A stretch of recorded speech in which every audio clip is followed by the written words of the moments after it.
इसलिए ये हुआ आपके थर्ड क्वेश्चन का आंसर। अन्न क्यों नहीं खाते 11 को? क्योंकि वो जो पाप कर्म थे ना, उनको भगवान ने कहा कि पाप तो कहीं तो रहना चाहिए, पाप 11 से जाएगा ना, तो उसको अन्न में ट्रांसलेट कर दिया कि हाँ जो अन्न खाएगा उसको पाप लग सकता है। ऐसा नहीं कि अन्न खाएगा तो पाप लगेगा जी, अन्न खाएगा और फिर वो कोई पाप करता है तो उसको पाप लग सकता है।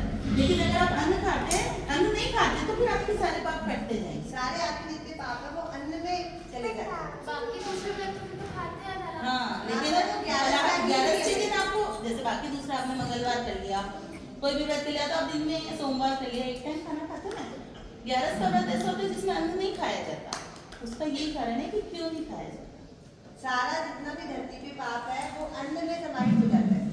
आप फिर उसको ग्रहण करोगे तो वापस आपके अंदर आएगा ना, इसीलिए अन्न को खाने के लिए बहुत चीजें होती है। इसका एक साइंटिफिक रीजन भी है। देखो जो विदेश है ना, विदेशों में क्या चल रहा है कि हमारी बॉडी उसको डिटॉक्स करते हैं। जैसे डिटॉक्स करते हैं कि महीने में 2 बार, हमारी इंडियन कल्चर तो शुरू से ही कह रहा है, शास्त्रों में लिखा हुआ है, लेकिन हम उसको फॉलो नहीं करते हैं, हम वेस्ट को फॉलो करते हैं। वेस्ट में क्या है कि हमारी बॉडी को डिटॉक्स होने की जरूरत होती है। वो डिटॉक्स होने के लिए हम 15 डेज में एक दिन खाली पेट रहते हैं या एकदम सॉफ्ट फ्रूट्स वगैरह पे रहो, तो आपकी बॉडी डिटॉक्स हो जाएगी। डिटॉक्स होने का मतलब आपकी बॉडी में जितनी भी गंदगी जम गई है वो सब निकल जाएगी, है ना।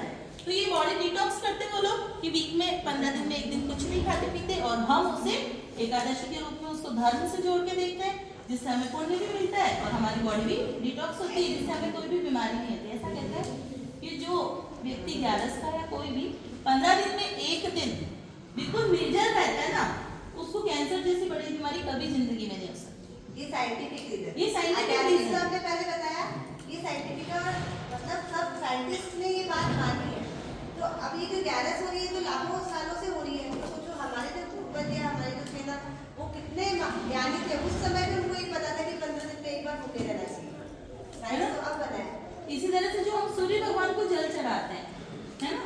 देखो हमारे हिंदू शास्त्र में बहुत सारे देव हैं और भगवान, तो भगवान और देवता दोनों अलग होते हैं। पहली बात तो भगवान अलग होते हैं, देवता अलग होते हैं। देवता अलग अलग चीज के लिए, जैसे अग्नि के लिए अग्निदेव, जल के लिए जल देव, वायु के लिए पवन देव, है ना। और भगवान तो वो होते हैं जिन्होंने इस पूरी सृष्टि से बनाया है, इन सारे देवों को बनाया है, ठीक है।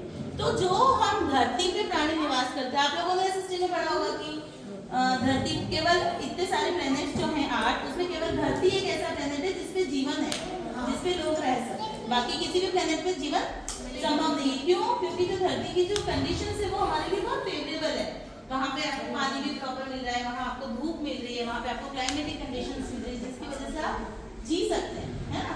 एक प्राणी पैदा हो सकता है, केवल इंसान ही नहीं, पेड़ पौधे हो गए, कोई बैक्टीरिया भी हो गए, जानवर हो गए, पशु पक्षी हो गए, सब कुछ।